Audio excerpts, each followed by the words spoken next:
welcome to Happy You Asked, the podcast where we explore a little thing called happiness, one awkward conversation at a time. I am Erin Claire, your host, who is both amused and perplexed by nearly everything every day. So today I am joined by the Episcopal Bishop of Idaho, Father Jos Tharakan. Bishop Thank Tharakan was born in India and entered seminary at the age of 15. He was ordained a Franciscan monk in the Roman Catholic Church in 1994 and began his ministry in northern India, serving as a missionary and chaplain to the Missionaries of Charity under Mother Teresa. In 1997, he came to the United States to serve in the Diocese of Little Rock, Arkansas. After a period of deep theological reflection, he left the Roman Catholic Church and in 2004 was received into the Episcopal Church. Since then, he has faithfully served in 3 parishes before being elected the 14th Bishop of the Episcopal Diocese of Idaho, where he continues his ministry today. Beyond his Episcopal work, Bishop Jos is also a musician and a designer. He writes music and manages a YouTube prayer channel called Rosary Chapel, which offers daily prayers of the Holy Rosary and devotional resources. He is married to Kimby, a preschool teacher and artist, and together they are blessed with children who are in college, settled in their careers, or still in high school. Welcome to Happy You Asked, Bishop. It is an you. honor to talk to you about happiness today. Welcome. Thank you. It's a great joy to be with you, Erin. Mhm. Joy. Thank you. Now, I know the bishop when he was serving as the rector at our church in Russellville, Arkansas, All Saints Episcopal, and he baptized my boy and helped raise them and knows my 2 kids very well before we both went where we need to go next on our journey. So full Thank you. disclosure there. And I just think the world of him. So thank you for being here. Now, Thank I you. always start every podcast the same way, same question. What Mhm. is your definition of happiness? Thank you. It's a great joy to be here with you, Erin, and also to renew friendship and getting to know what is happening in the lives of the children and your life and life of David and the kids. It's absolutely, I followed all of your journey, and it's a great joy to be here with you. I reflected on that. I've listened to your podcast and the question about what gives me greatest happiness in life, and that's precisely what the question is about, my relationship with people. That's it. That's what makes me happy. And so when I see what is happening in the life of the children and the life of you, what is happening and all the excitement, and I knew this person, all these people that you're talking about are people that been part of my life and formed my own journey and life. And so that's what makes me happy. Really, it is the relationships. And I reflected on relationships. Do I have things that make me happy, or events or situations that make me happy? Yeah, it is. But lasting happiness, I have to say, it's a relationship. It's not a thing. It is not a place. It might make me happy temporarily, but for a longer term, it's when I see the faces of people I love. So. Yes, and that's a theme that comes up again and again with everyone I talk to, that happiness is something that actually isn't really from within, it's from without, it's in other Mhm. people. And I've been thinking about that quite a bit myself. How do you think then, if it's in other people, going to church relates to that? Do you think that helps? There is something that's a very interesting question. I didn't even think about that, but thank you for asking. Because um, I get this question very often because of the role that I play when I visit with people or when I'm in conversations or when I travel. When people realize or know who I am, they will ask me this question: why do I come to church? What am I doing in church? And I always say, don't come to church to get saved. That's not happening. That's not what church is all about. And if it is about being saved, going to heaven, or being sent to hell, If it is all about eternity, then church is not the place for us to be in. Church is a place to build a community and relationship, because at the end of the day, if I cannot live with those people that I like and dislike, I agree and disagree with, and then still to journey with them, the church is the best place, because there is a community that is already here, meet week after week, and we know each other in many ways, and we hear the stories of each other, and we have conversations and discussions on things that we agree and disagree, but still at the end of the day, that is not an easy thing to do. It's easy for someone to be a saint when I don't have to interact with people. Yeah, indeed. It's easy to go, it's easy to say, I love God. I'm going to, I can find God in the nature. Of course, you can find God in the nature. That's not even a question. You can find God at the seashore. You can find God in the nature, in the beautiful flowers and wonderful animals. These are all beautiful things. And God is 100% present. There is a statement from St. Thomas Aquinas, one of my favorite saints, who will say, God is in all things. And some people will interpret that as pantheism. And I would say it's not pantheism, it's panentheism. It is finding God in all things. So we can find God in all the nature and the world around it. And easy to find God there, but it is not easy to find God with someone who doesn't like me. That's Mhm. where the problem is. And so that's what church gives me, an opportunity to really practice faith in the context of life that matters about faith. It's not, I don't think God is going to be too worried about what I believe or what I don't believe, or how I, go into the nature and enjoy. All of those things are beautiful. But it does matter how I treat one another. So that's what the church is for me. So I tell people, if you're coming to church to find God, well, you're going to get the people who you think God is not present in them. Can you find Mm, God in them? mhm. That's what church is.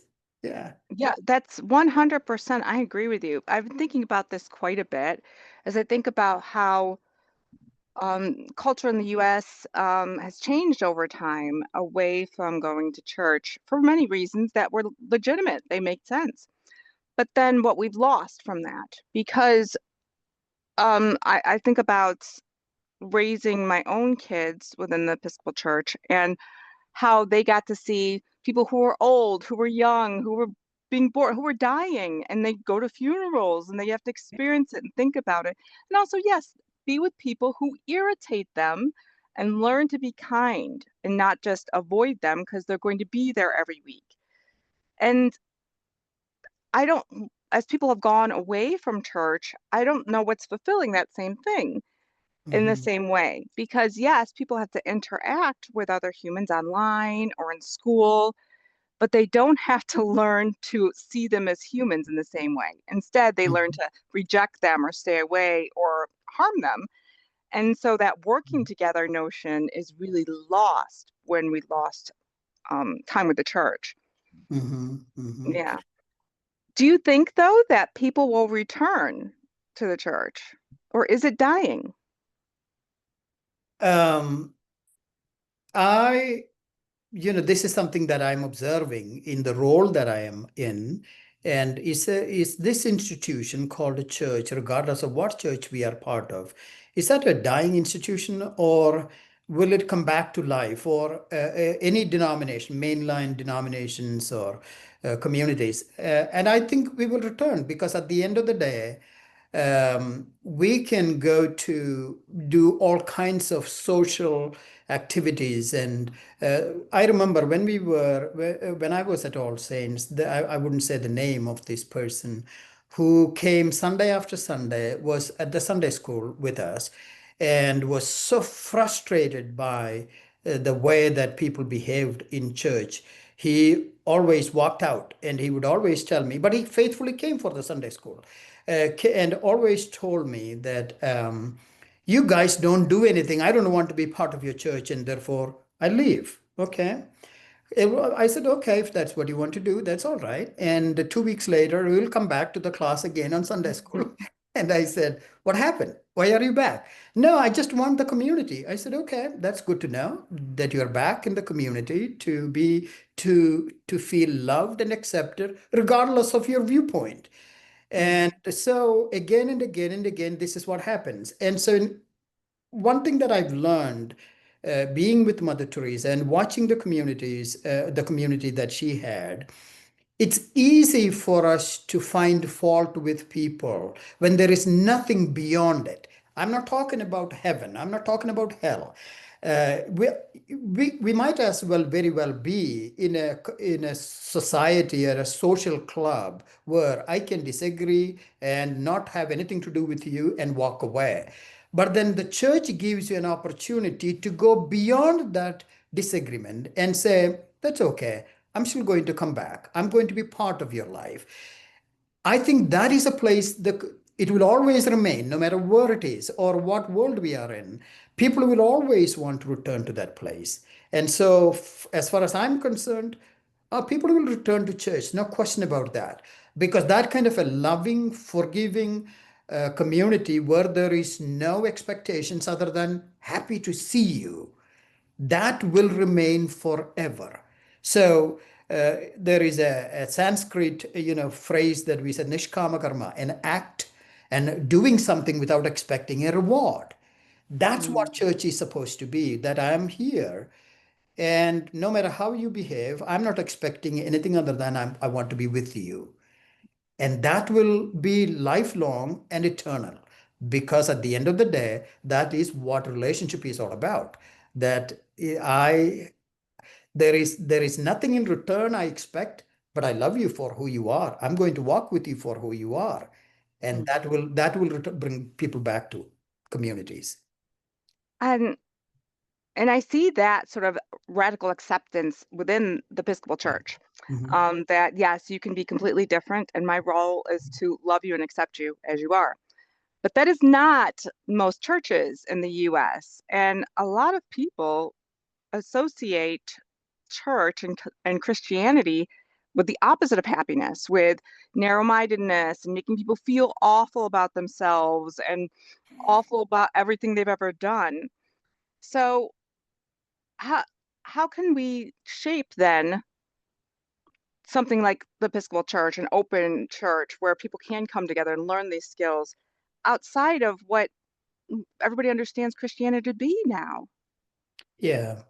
That is sad, truly sad, because I think people who have left the church or any church for that reason have been broken or has been hurt by the church's absolute inability to accept people as they are. There is something Father Richard Rohr in one of his books. I want to say it's Universal Christ, one of the most beautiful books to read. In that, Richard Rohr would say, we Christians have created a God who is all loving and accepting and beautiful and wonderful, and accepting you as you are, forgiving you until you die. And when you die, he changes his mind and says, well, you didn't live well. And now I need to figure out where you're going. We have created a dysfunctional, um, a sort of a schizophrenic God who doesn't understand who we are. It's not God who did that, it's we who did that. And so this unconditional love is about loving people here. I always ask the question, why in the world would, if we believe in that about Jesus, that he came down to us, why would a God who is all powerful and compassionate and has all the power in the world to shape the world the way it is, leave that and then come down to be part of me, my life? It has to be much more than my brokenness and my sinfulness and just want to save me from all of that. It has to be a lot more than that. It has to be that unconditional love that finds joy and happiness in being with me. And so I always have this clause, I tell people all the time, God is unhappy without me. However, you God is unhappy without me. God is unhappy without you. It doesn't matter what you turned out to be in life, but God is unhappy, which I think is very true. Or else somebody need to explain why in the world would God the Father, if that is a paradigm, or if that is the way we are thinking, God the Father, or anybody, that God send his only son to be with us. That's because God can't be without us. And Mm, therefore, that is the unconditional love that we need to be able to share with people. And that's what churches are meant to be. But we have fallen into this idea that we have this original failure rather than the original goodness in us. And that's mm, what I think we need to be able to share with people, no matter who you are.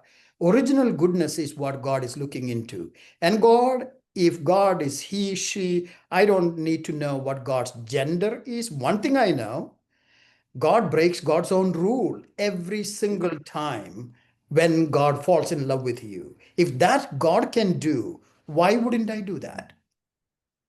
I So, re I remember you saying this at some point about the idea of hell.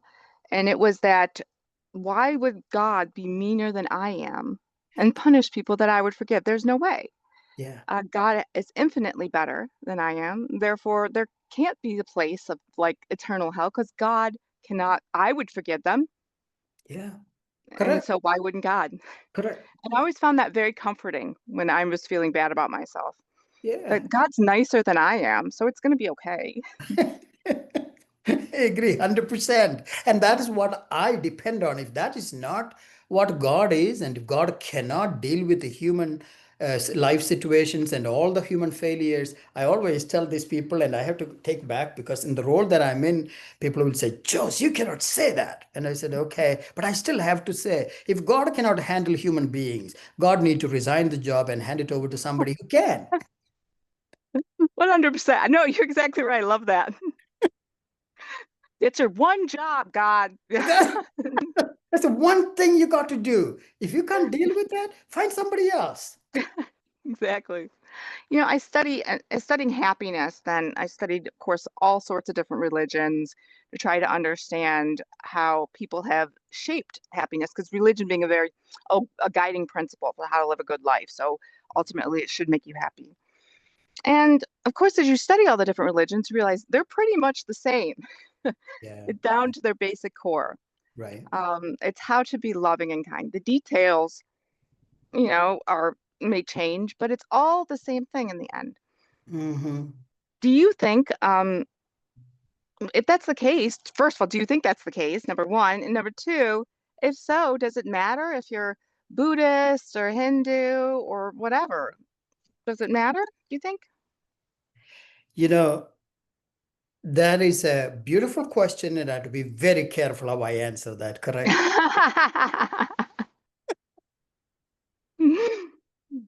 So this is I have a family that in my Indian family, extended family, we call ourselves a United Nation of Religions.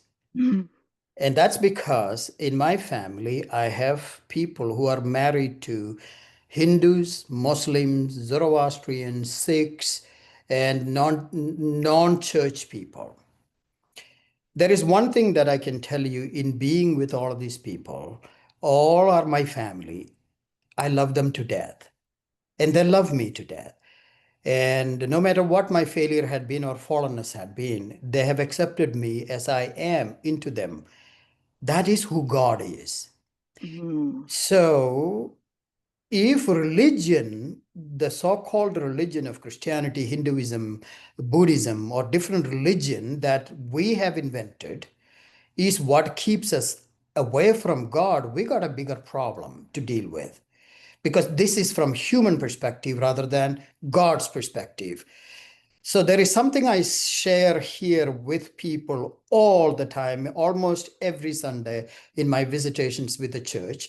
People, I say this and they are completely shocked when I say this. And that's the only thing I will say. Find me a human being that God has not created, and as a Bishop of Idaho, I give you permission to hate and send them to hell. mm. Find me one human being God has not created. God, whatever God we are talking about, God has not created.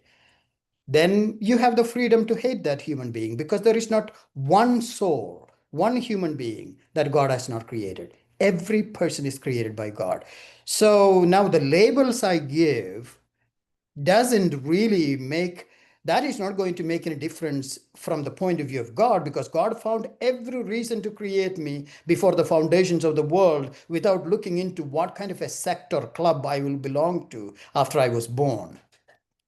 If Mhm. God has loved me before the foundations of the world and carved me in God's palms, God will find a reason to not accept me because I'm a Buddhist or I'm a Hindu, I'm a Zoroastrian, or I'm Episcopalian. It doesn't, that's all human creation. So if I dare to say, as a bishop, I will say, be a good human being, be a good Buddhist, be a good Hindu, because I've had such absolute wonderful Hindu monks and Hindu neighbors and Muslim friends and Muslim family who are a lot better than many Christians in my own family. Mhm. And for them not to be with me for an eternity, that's a shame. There is a wonderful story in Hinduism that at the end of the day, at the end of the world, all these brothers, five brothers, are the waiting for the kingdom of God, return to kingdom, to God's abode. And the oldest brother is the most just and honest brother of the five brothers, and they together have one wife. Five men had one wife. This is a Hindu mythology story. Mhm. It's one of my favorite stories. And so all of the so the young the first the wife dies, and second the youngest brother dies, and then all the way to the top the oldest brother, who is the just man of the clan, he dies, and the angel picks him up and takes him to the hell first, and then shows him the hell and tells him, so look at this. These are where your brothers and your wife ended up because of the way they live. But you are a just man, a wonderful man. And therefore, um, you get to be in the kingdom of God, in the heavens. So all the rest will go to hell. So let me show you what the heaven is, and takes him to heaven and shows all that is in the heavens. And it's absolutely beautiful and says, this is your place. So he asks the question, what happened to my brothers? Where are they? Why my wife is not here? Well, because they didn't live a good life. And he says, oh, I see. But they are my brothers. She is my wife. I would rather be in hell than in be in heaven. And without them, in heaven is not worth it. And then the entire hell turns into heaven. Ah, that's very Hindu story. Twist at the end. If isn't that what God is about? All Mhm. that we think about hell, all that we think someone else is going to hell. And so, whether you are a Hindu, Muslim, Zoroastrian, non religion, I just said to a young lady yesterday who told me she was so guilty, and she said, oh, Bishop Jos, I'm an agnostic. I'm an agnostic. You know, she kept saying, as I was leaving her the room from the hospital, I gave her a hug and I said, you are a fantastic agnostic. I think God loves you. I love that. Because really, yes, if the whole point of any faith is to be closer with God, right? To understand what God is and to learn to be a good person and have that code through God's model, what path you get there really Correct. doesn't matter so much.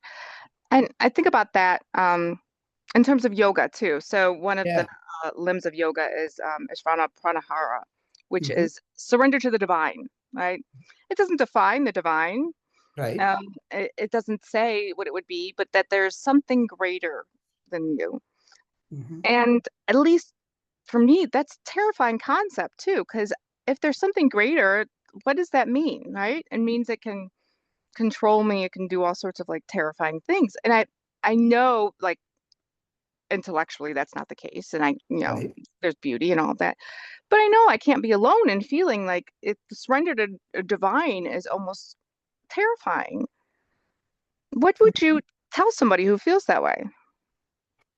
I think probably, those who are going through those kind of feelings or fears, which I think a lot of people do, because it's unknown. We are afraid of something that is unknown. And we are afraid of the unknown also because of the past experiences that we have of those that we thought are safe. And in some cases, those are unknown where we were hurt. Though all Mm, those plays into the way how I feel. For me, um, I have to say, I think about, yeah, God is all powerful. I don't know who that God is other than read the text from a Christian perspective or Lord Krishna's perspective or Muhammad's Allah about Muhammad, the Prophet Muhammad's perspective. But all of that is still somebody else's perspective who is brought in to understand who God is for me. But what I am convinced of at the end of the day is I feel I'm loved dearly, dearly loved. And so, from that perspective, that before, I brought this up earlier when you asked a question. If before the foundations of the world, as I am taught growing up as a child, God knew me, loved me, carved me, you don't tattoo somebody something on your body. If that is of your child's face, there is something incredibly connecting between you and your child that you don't ever want that to be erased from your body. That's what I've known about God is that God mm, carved me in his palm or God tattooed me. Can he take it away? Of course, God can do all of that, but the very concept tells me that I'm inseparable from God, which is mm, also I hear from the writers, and Paul would say that I'm inseparable from God.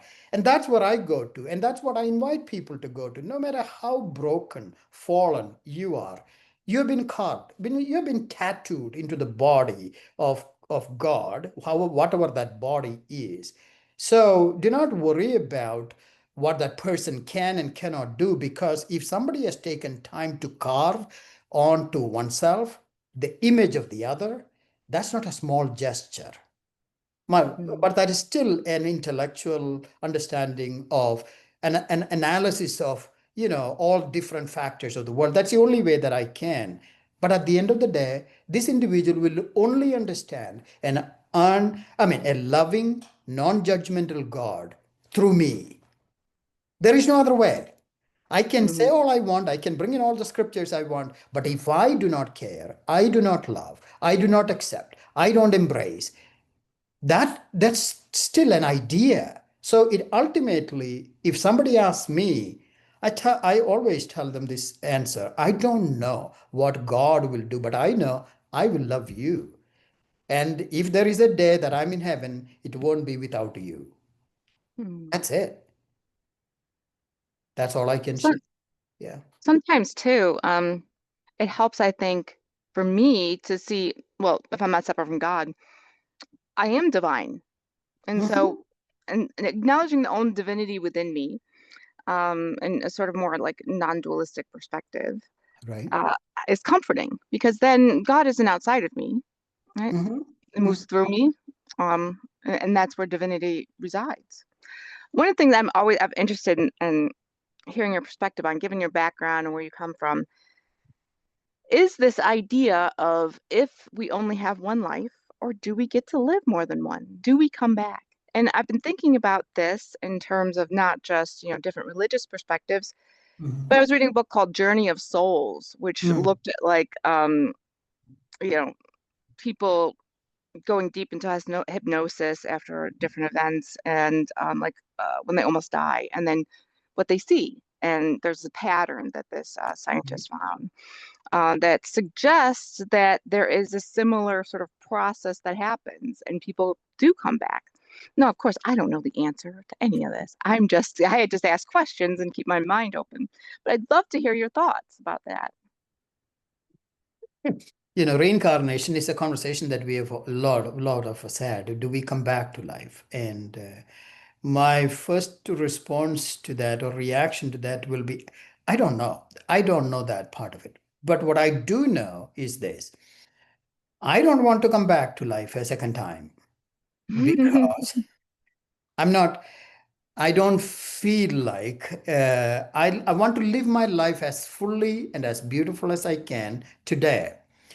By the very fact of reincarnation, of born into a lower self or a higher self, all presupposes the idea that you have not lived your life fully well, or you have lived more than the better than what God expects you to do. That's where the idea of reincarnation comes from. I will return to what how if I didn't live life well, to a lower form, to a higher form.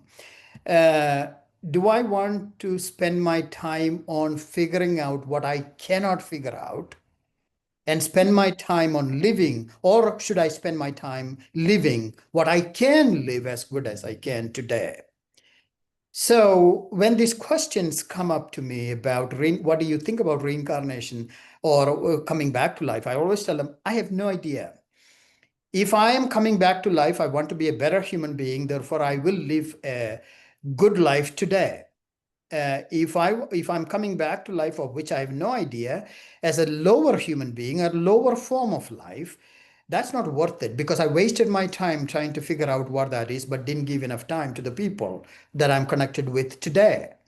So, so from that point of view, I think it's a great idea. Now, it's not a far-fetched idea from, this is where I'll get into trouble for saying so, but I'll say so. It's not too far-fetched of an idea from purgatory. Mm-hmm. Purgatory is a nice way of saying that we still have redemption instead of coming back to life. That's why I found a lot of Roman Catholics and Episcopalians and different people believing in reincarnation for this reason, because it's not too far of a stretch from purgatory to go into reincarnation. Both gives hope to life eternal. Mm-hmm. Is that what I'm worried about? I'm not. I'm not worried about life eternal at all. If I have a life eternal, fantastic. If I don't have life eternal, I want to live as best as I can today, because I've lost nothing in that. So Mm-hmm. that's all I can say, because I have no answer for it. But That's a beautiful answer because yeah, the point is to live today, no correct. matter what perspective, to enjoy what is right now and not live in the past or the future, but love who Correct. we can at this moment and help who we can at this moment. That's why I think Richard Rohr would say, or I can't remember I don't think it's Richard Rohr, somebody who mentioned there are eight, from a church's perspective, there are eight sacraments, one being the most important, and that is a sacrament of now. Not the seven sacraments, the sacrament of now. Live in the present moment. Last day, I had a young man who came to me. We were talking. He was in jail for 7 years, and it's just a wonderful, wonderful young man who was struggling to accept LGBTQ persuasions and people who are of different, religious life. And that's the way he grew up. He's a wonderful young man. And I said, let's call him Mark. And I said, Mark, um, this is what I'm going to say. I can give you all theological, spiritual, scriptural reasons to love and hate. All of those are fine. And you will take one perspective or another. But I can tell you, you and I, we are going to sit here and talk for about an hour. And this hour, all I want to do is to love you, listen to you, care for you, worry about how you're going to find food for the next 2 days, feed your family and your children. That's all of what I want to worry about. Because someone who has got a better pay in his or her life is God. God will figure out where you will go or who need to be judged, not me. Today I got 1 hour. I'm walking out of this conversation looking at you because you were in jail for 7 years. What kind of a crime you have committed? And man, should I be in good relationship with you? I can worry about all of that. And then I walk out and I'm hit by a truck and I'm dead. I had 1 hour to love you. And I wasted that 1 hour worrying about where you will go, on which I didn't have a control over. And that is a waste of my time. And therefore, I'm not going to worry about it at all. And so I'm going to love you today, right this moment, and that will take me to the next. If there is a next, that will take me to the next. And some people will look at me and say, so you don't believe in heaven? I wish I could give you 100% explicit answer. I don't. I'm living with faith that there is life after, and there is that life with God where I will find no division or distinction with, the world that I'm living in. I love them, and that's what I'm looking for. And so I don't know if I answered any of your questions on You this. did. No, that was beautiful. That was perfect. No, because you're exactly right. To live in the now, we can't know what's going to happen. We cannot. Yeah, And it's yeah, not our job to know. And correct. we're always, I think, this is based on fear and anxiety. We're always trying to do other people's jobs.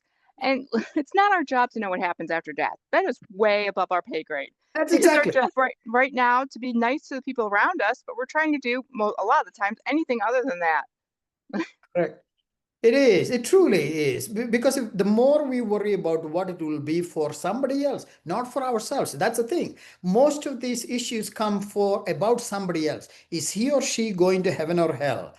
And then I worry about will I go to heaven or hell? My God, I always say, Aaron, I got this 1 hour with you. Why wouldn't I enjoy and thank God, renew relationships? That gives me great joy being listening to. That is worth more than any kind of meditation and prayer about something tomorrow when I don't know if I'll be alive tomorrow. This Hmm. moment is alive. That's where the sacrament of now comes in. This moment is alive. This is the most beautiful moment of my life, and this is a sacrament. Just as the Catholic Church or the Episcopal Church, the Anglican Church, or the churches that believe in the sacrament, the invisible reality of what is the present reality of the invisible within. If that is what sacrament is, this is the best moment. This of all my day today, this is the best moment. And the next moment, the moment, how much I'm committed to fully into that is the next sacrament. So living that sacrament or living into the fullness of the moment is the most beautiful thing to do. I was not there before, but as I'm getting older, after a brain hemorrhage, I realize now this is what it is. I have to just love because this is the only moment I have.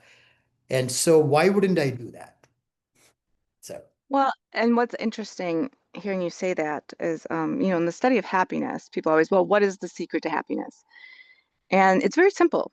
Um, it's living in this moment right now and accepting it as it is, with correct. all of its, pains or aches or whatever. Accepting this moment and being happy that you're in this moment. And it's that simple. It involves a lot of work to make that happen, and there's a lot of resistance often in our brains, but it's that easy. So what you're saying fits with what I've found to be the definition really of how do you find happiness? Hmm. Be here Yeah. right now. Yeah. Yeah. There is something when people asked me, I think one of the conversations I had also said, I can't remember who it was, who said, so Jos, so are you happy? Are you joyful? What makes you happy? This is a question I get asked all the time. And I say, I'm happy in my relationship with people. I'm happy with myself. But more than that, I have a contentment. I am enough. I am okay. God loves me. There will be moments when I'm unhappy, when I'm sad, when I'm worried, but that internal quietness that tells me I am the beloved of God, that gives me the foundation or the contentment for life to be happy. That basic foundation that I'm okay. And there are times when I have a wonderful cup of coffee from Starbucks. I'm very happy for that. Yes, I get it.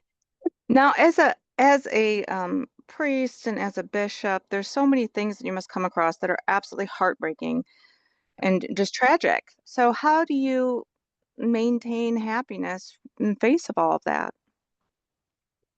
That this is what I just had a terrible, terrible month in the month of June, end of June. There was a severe bad accident in which one of my priests were involved, and two of my dearest friends died in that crash, Mm, and made me, reevaluate, look at, is this happiness or is there more than because I'm preparing also, I'm thinking about our conversation, the questions about happiness. There is no way I can be happy in those moments. I think you mentioned very beautifully earlier. You live in the moment with whatever it is that is coming into that moment, sadness, failure, disappointments, anger. We have to live into that moment. And that's what happened a month ago. I had to live into that moment with deep grief and sadness. Now, when that happened, was I not happy? No, I was not happy at all. I was angry. I was disappointed. I was afraid. And for many reasons, for myself, for the family that I was connected to, for the priest who was involved in, for the church that was going through. This is trauma in its fullness that has come through. But underlying, was I happy as a person in that relationship with these people? I was. I was very happy because I couldn't have lived through the trauma without that contentment of my acceptance and understanding and being with them. And that's what brought me happiness or joy, if I would put it. A joy that cannot be taken away, which, my history as a Franciscan, I always return to that piece, what St. Francis of Assisi used to say to his friends, his followers. What is perfect joy? A perfect joy is the joy when you know not everything around you goes well and things are falling apart, but internally within you, you know that you're okay with God in the midst of it. You're okay with the people. You are being part of the struggle and suffering they are going through. That's what keeps me happy, that Mm. awareness. If I didn't have that, nothing is going to make me happy. I'll be unhappy in every situation that I'm part of. And no things in the world can make me happy because I got a good home, good house, good salary, good office, and pride, and mitre and crosier. All of them are useless if I don't have that basic feeling. So that's what I would say. What makes me happy is that contentment, that I'm okay with God. Mhm. Yeah, I Not like I'm that very much. perfect. I'm just okay with God. Mhm. Perfection, who can? Nobody does. And I'm not worried about it perfectly. Well, we can't do that because only God can be perfect. Exactly. We're meant to be faulty. We're not meant to try to be faulty, but we're meant to be faulty, I think, at least. Yeah. But I would put it this way, Aaron. There is that statement, only God can be perfect, and God is only perfect in one way. And that is God can love who you are and what I am, no matter what that is. If that is the definition of God, I think God is perfect. If you look at the Old Testament, there are plenty of reasons to say God is not that perfect. He's not very nice there, I gotta tell you. He's not. Kind of a downer. That's right. That's very true. Yeah, I always had more trouble connecting to the Bible because of things like that. I'm like, well, this doesn't feel good at all. I don't know when do I get to the part where I feel happy? And there's not there's not a lot of it in the Bible, I gotta tell you, Bishop. It's not a happy book. There is not. I think there is something Richard wrote in one of his books. He says about the beauty of the people of Israel, the Jewish people. They learn to live with the trauma as part of life of God and human beings. That is that is beautiful. That's real. That God is in the midst of things that are unhappy, failure, disappointments, murder, any kind of wrong things we can imagine. That was the life of the people of Israel. But God was in it. God was part of it, not God was away from it.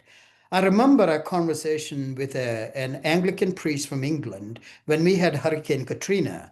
He was asked this question in one of the TV interviews.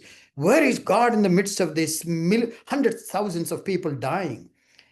And he responded, he said, God was in the middle of it, suffering through it, suffering with it, which I think is very, very true. There is a wonderful movie that I've given so many copies of that DVD to people called Brother, Sun, Sister, Moon.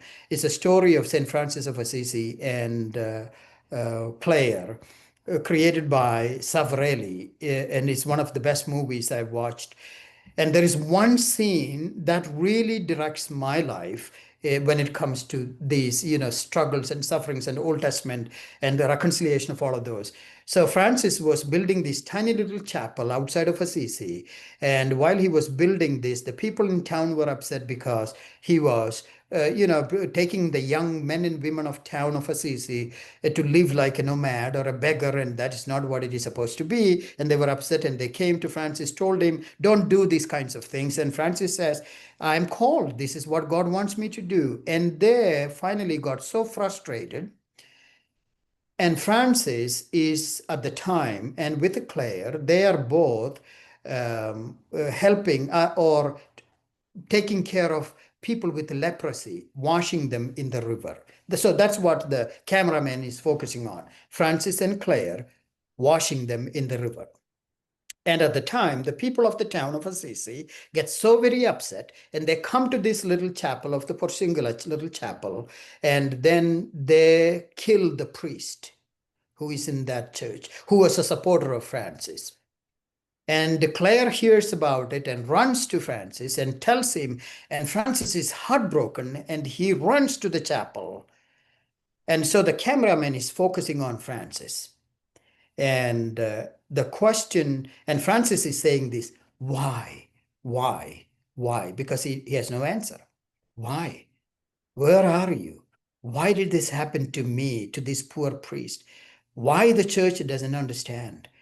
And at the time, the cameraman moves the camera from the focus of him slowly through on the church to the steeple where there is that cross. And it focuses on the cross. And that's where that scene ends. There is no answer, but the cross, Christ is in it and was present in that suffering. I can't give you an answer. Neither can God give you an answer. And so some might say that is redemption, that is forgiveness. All of those are our making. But I believe God is here in those moments. That's beautiful. I do have one question. Mhm. Do you think that Mother Teresa was happy? No. Tell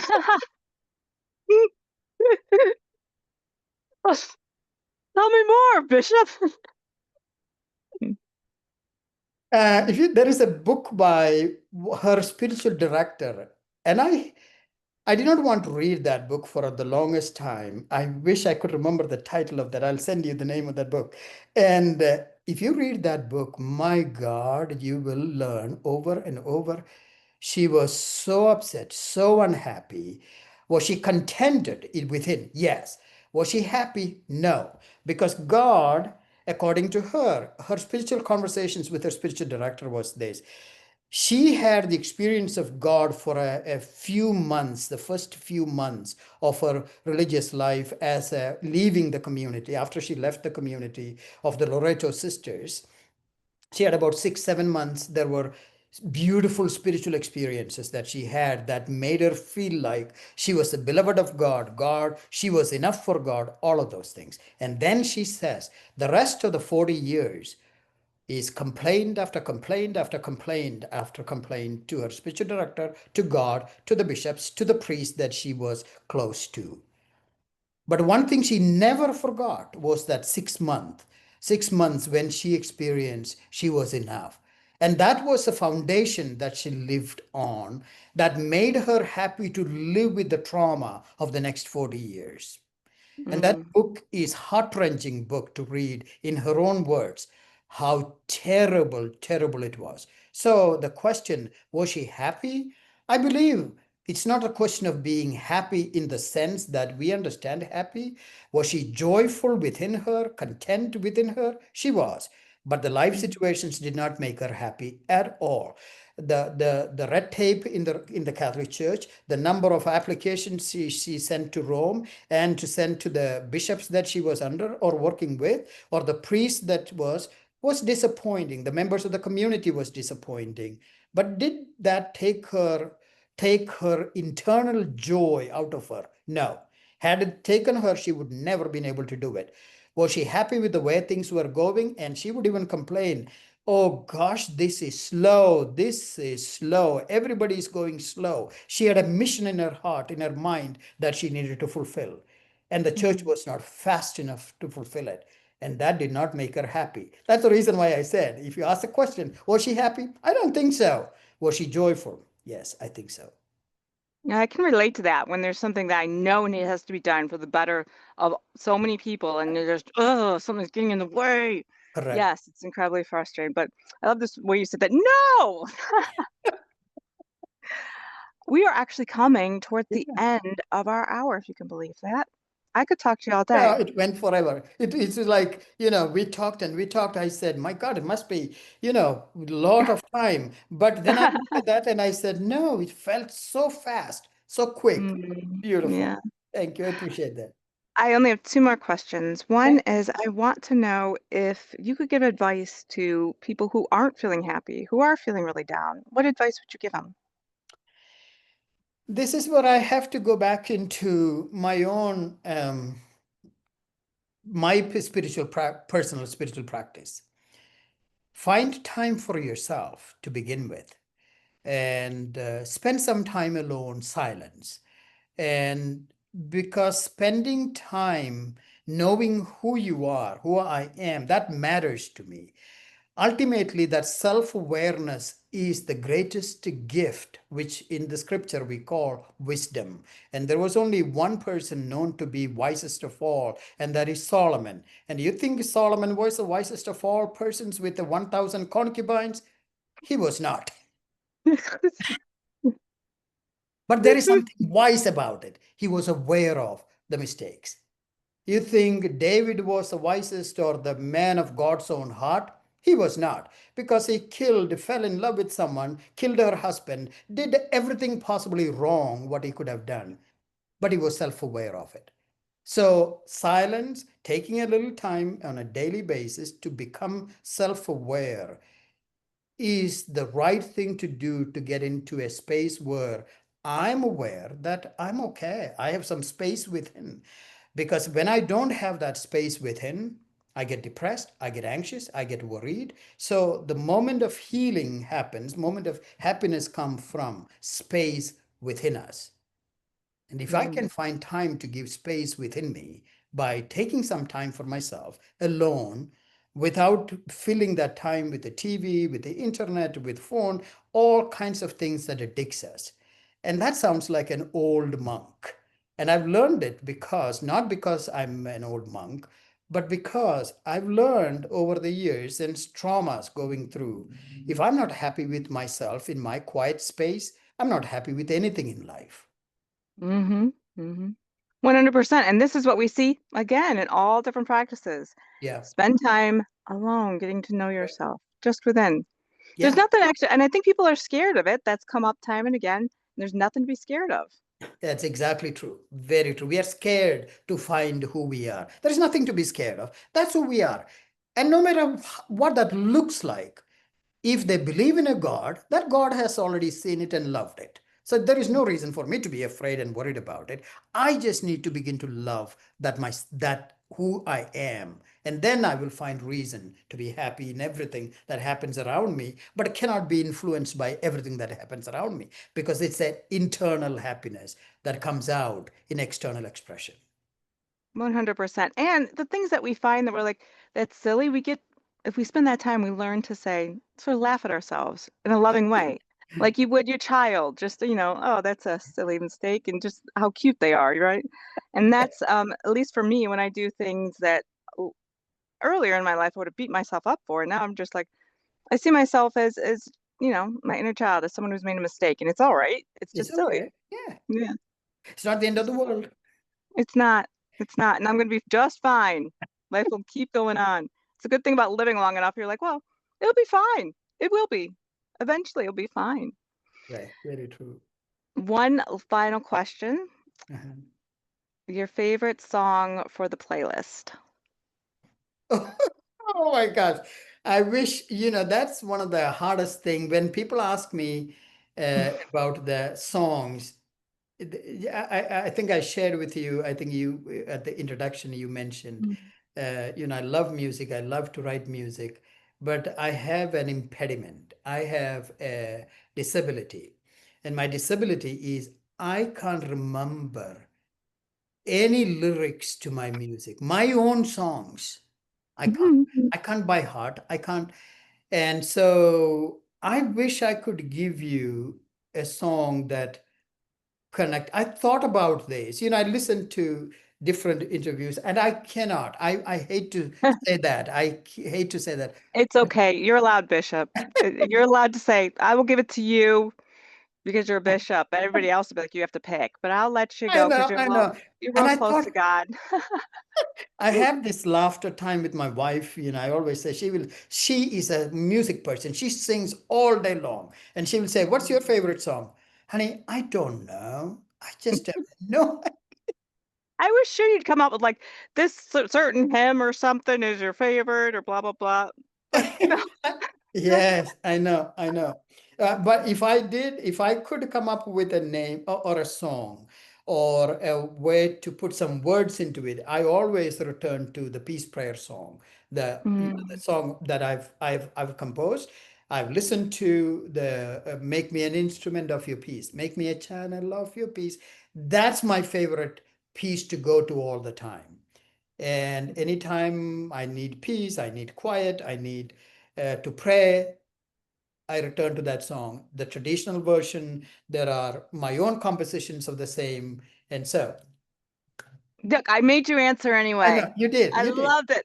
And actually that peace prayer, when you started doing that at the end, everybody, if you don't know it, please look at that. It really is something I come back to again and again and again. So Yeah, thank you for giving me that gift and teaching that thank you. to me. Now, you just become even more credible with time. Getting older's fun, right? You seem really, really wise now. I mean, you were before too, but you like bishop level wise now at this point. It's Thank you, Erin. impressive what you were saying. I was like, oh, such good things you're saying. Thank you, Thank Erin. That's you. very kind, very kind. And everyone, please, please join me in saying big, huge thank you to the bishop. He is amazing, and it's an honor to speak with him. And I look forward to talking to you again, hopefully.